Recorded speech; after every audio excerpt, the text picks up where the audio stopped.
Everyone, it's me Anjali Verma and welcome back to my channel study warehouse. तो आप लोगों को पता है कि अभी आपके बोर्ड एग्जाम में सिर्फ और सिर्फ 20 ही डेज आखिरी के रह गए हैं। तो अभी से आपको कैसे प्रिपेयर करना है, क्या क्या चीज़ें पढ़नी है सो दैट आप लोग ईजिली 90 प्लस या 95 प्लस लेके आ सको, ये सब हम डिस्कस करने वाले हैं आज की इस वाली वीडियो में। तो वीडियो को स्टार्ट करते हैं।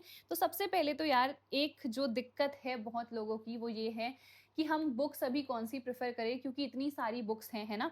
तो सबसे पहले तो यार एनसीईआरटी या फिर रेफरेंस, आप इन दोनों में से किसी को भी प्रेफर कर सकते हो। जैसे फिजिक्स में बहुत सारे बच्चे कह रहे हैं एनसीईआरटी समझ में नहीं आ रही है, तो आप लोग रेफरेंस बुक का यूज कर सकते हो, ठीक है।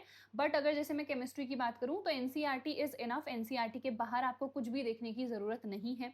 मैथ्स की अगर मैं बात करूं, अगर आपने एनसीईआरटी कर ली है तो अगर आपके पास कोई क्वेश्चन बैंक है आप वहां पर से क्वेश्चन प्रैक्टिस कर सकते हो। सिमिलरली हमारे पास पीवाईक्यू की बुक आती है, आप वो भी ले सकते हो। अभी अगर नहीं ली है तो आपको नहीं खरीदनी है। मैंने जो अपना बैच लॉन्च करा है उसमें आपको ये सारी चीजें उसी में मैंने प्रोवाइड करा दी हैं। हम लेक्चर्स तो उसमें कवर कर ही रहे हैं, फ्री हैंड रिटन नोट्स भी हैं, पीवाईक्यूज भी मैंने प्रोवाइड कराए हैं, ठीक है। जो क्वेश्चन बैंक है वो भी मैं प्रोवाइड करा रही हूँ, प्लस सैम्पल क्वेश्चन पेपर्स भी। तो अगर कोई बुक नहीं खरीदी है तो सिर्फ 600 में आपको ये सब कुछ मिल जाएगा, अलग से आपको बुक खरीदने की जरूरत नहीं है, ठीक है। अदरवाइज अगर आपके पास है तो क्वेश्चन बैंक से क्वेश्चंस को प्रैक्टिस करो। देन हमारे पास प्रीवियस ईयर क्वेश्चन पेपर्स है। आपको पता है पीवाईक्यूज तो इंपॉर्टेंट है ही, क्योंकि यहाँ पर से जो मोस्ट इंपॉर्टेंट टाइप के क्वेश्चंस होते हैं वो हमें पता चल जाते हैं, ठीक है। एंड सैम्पल क्वेश्चन पेपर्स में जो लेटेस्ट पैटर्न है, लेटेस्ट लेवल के जो क्वेश्चंस हैं वो हम लोगों को मिल जाते हैं। तो आपको सैम्पल पेपर्स भी एटलीस्ट 5 से 10 तो प्रैक्टिस करने ही है, जितने भी हो सके, जितना भी टाइम मिल रहा है। डेफिनेटली ज्यादा से ज्यादा क्वेश्चन को प्रैक्टिस करो, क्योंकि सिर्फ थ्योरी पढ़ के कुछ नहीं होना है, क्वेश्चन आपको ज्यादा से ज्यादा प्रैक्टिस करने हैं, ठीक है। अब देखो, अभी तो बोर्ड एग्जाम्स आपके हो जाएंगे, बट बोर्ड एग्जाम्स के बाद की भी आपको सोचनी है, क्योंकि जैसे ही बोर्ड एग्जाम्स आएंगे ना तो लास्ट डेट जो एग्जाम्स की होती है ना वो उस टाइम तक निकल चुकी होती है। तो एग्जाम्स के लिए भी आपको अभी ही अप्लाई करना है। और अभी ना मैं आपको एक बहुत इंपॉर्टेंट एग्जाम के बारे में बता देती हूँ, विच इज AICEE। जब आप इस एग्जाम के लिए अप्लाई करोगे ना तो आपको 1200 plus colleges and 250 plus universities मिल जाएंगी, जहां पर से आप चूज कर सकते हो अगर आप ये एग्जाम क्वालिफाई करते हो कि मुझे कौन से कॉलेज में जाना है।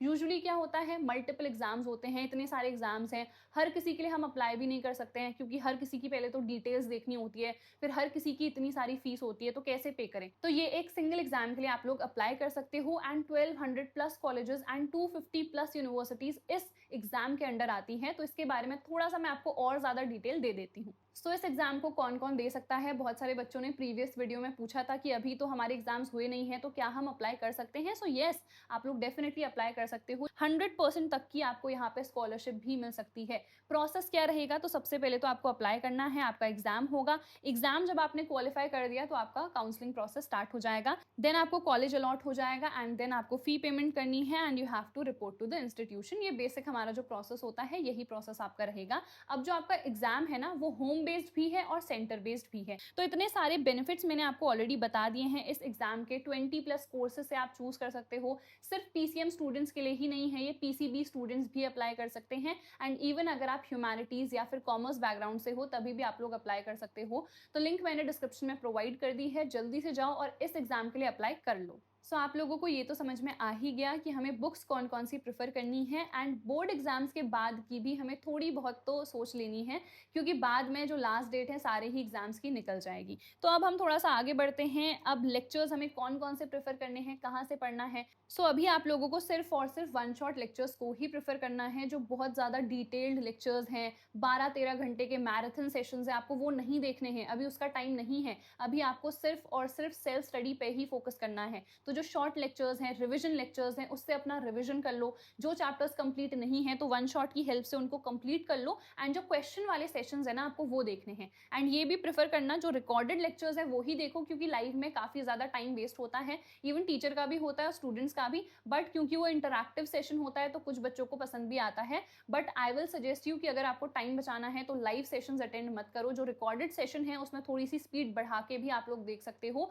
आपका टाइम बहुत ज्यादा बचेगा, ठीक है। चलो, तो लेक्चर समझ में आ गया, वन शॉट्स ही प्रेफर करने हैं। एंड जो क्वेश्चन वाले सेशन है, क्योंकि बहुत सारे बच्चे कह रहे हैं कि न्यूमेरिकल्स वगैरह हम लोग नहीं सॉल्व कर पा रहे हैं, तो क्वेश्चन सेशंस ही आपको अटेंड करने हैं, सो दैट जिस जिस टाइप के क्वेश्चन आ रहे हैं उसका आइडिया आपको लग जाए कि भाई ये क्वेश्चन है तो क्या अप्रोच रहेगा, किस टाइप से हमको सॉल्व करना है, ठीक है। चलिए, अब पढ़ना कैसे है, तो बेसिक है, ठीक है। सबसे पहली बात, जिसका पूरा सिलेबस हो गया है उसको करना है रिवीजन।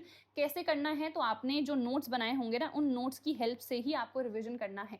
अगर आपने खुद के नोट्स नहीं बनाए हैं तो मैंने अपने जो हैंड रिटन नोट्स हैं टेलीग्राम पर प्रोवाइड कर रखे हैं, लिंक डिस्क्रिप्शन में है, जाके ज्वाइन कर लो। उसके बाद जिस भी बच्चे का सिलेबस नहीं हुआ है तो वो तो पहले सिलेबस कंप्लीट करेगा ये वाले लेक्चर्स को देख के, ठीक है। वन शॉट लेक्चर्स मैंने चैनल पे ऑलरेडी डाल दिए हैं, वहां पर से आप लोग अपना सिलेबस कंप्लीट कर सकते हो, ठीक है। उसके बाद एनसीईआरटी या फिर रेफरेंस को आप लोग देख लो। फिजिक्स में जैसे मैंने कहा एनसीईआरटी बहुत बच्चों को डिफिकल्ट लग रही है, तो आप लोग रेफरेंस से कुछ क्वेश्चंस वगैरह देख सकते हो। कोई टॉपिक नहीं समझ में आ रहा है तो आप वो देख सकते हो। अदरवाइज अगर वन शॉट से सब कुछ समझ में आ गया है तो फिर आपको रेफरेंस की भी अभी एज सच जरूरत नहीं पड़ेगी। उसके बाद क्वेश्चंस जो है ये मोस्ट इंपॉर्टेंट है। मैंने क्या कहा कि सिलेबस तो आप कंप्लीट कर ही लोगे, बट मोस्ट इंपॉर्टेंट यही है कि आप क्वेश्चन ज्यादा से ज्यादा प्रैक्टिस करो, क्योंकि एग्जाम में थ्योरी या टू द पॉइंट क्वेश्चन नहीं आएगा, ठीक है। वहां पर ज्यादा से ज्यादा कॉन्सेप्चुअल क्वेश्चंस आएंगे, जो कि आप तभी सॉल्व कर पाओगे जब आपका कॉन्सेप्ट क्लियर है, जब आपने उस टाइप के क्वेश्चंस प्रैक्टिस करे हुए हैं पहले से। तो इसीलिए पीवाईक्यूज या क्वेश्चन बैंक या सैम्पल पेपर जहां से भी आपको क्वेश्चंस मिल रहे हैं, क्वेश्चन ज्यादा से ज्यादा प्रैक्टिस करो, ठीक है।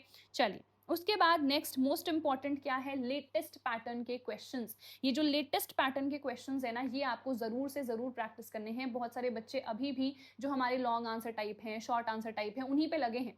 वो आएंगे, बट ज्यादा वेटेज तो अभी जो हमारे कॉम्पिटेंसी बेस्ड क्वेश्चंस हैं उनकी है ना। जो कॉन्सेप्चुअल क्वेश्चंस हैं, थोड़े टफ वाले जो क्वेश्चंस हैं, उनकी वेटेज ज्यादा है। एमसीक्यूज आ रहे हैं आपके, असर्शन रीजन है, केस स्टडी है, कॉम्पिटेंसी बेस्ड क्वेश्चंस है, तो इन पे आपको थोड़ा सा ज्यादा फोकस करना है, ठीक है। तो कॉन्सेप्चुअल क्वेश्चन और जो कॉम्पिटेंसी बेस्ड हैं उन पे आपको ज्यादा फोकस करना है, और इन पे आप तभी फोकस कर पाओगे, इनको आप तभी सॉल्व कर पाओगे जब आप रट्टा नहीं मारोगे। बहुत सारे बच्चे सोचते हैं चलो डेफिनेशन रट लेते हैं हो जाएगा। नहीं, अब ऐसे क्वेश्चन आते ही नहीं है कि इसकी डेफिनेशन लिख दो, इसकी यूनिट बता दो, अब ऐसे क्वेश्चन नहीं आते हैं। तो आपको प्रॉपर कॉन्सेप्ट समझना है।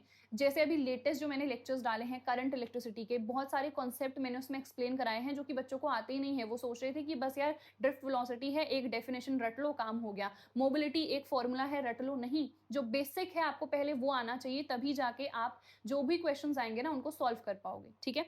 चलिए, उसके बाद डेली हम लोगों को कितना पढ़ना है, तो एटलीस्ट 8 से 10 घंटे तो पढ़ना ही है। बेसिकली जितना टाइम मिल रहा है उतना पढ़ो, टाइम वेस्ट तो आपको बिल्कुल करना ही नहीं है। अगर आपकी छुट्टी चल रही है तब तो पूरे दिन भर पढ़ो, ठीक है। आपको जो 7-8 घंटे की नींद लेनी है बस वो लो, और बाकी जितना भी आपको टाइम मिल रहा है पूरे दिन आपको बस पढ़ना ही है, ठीक है।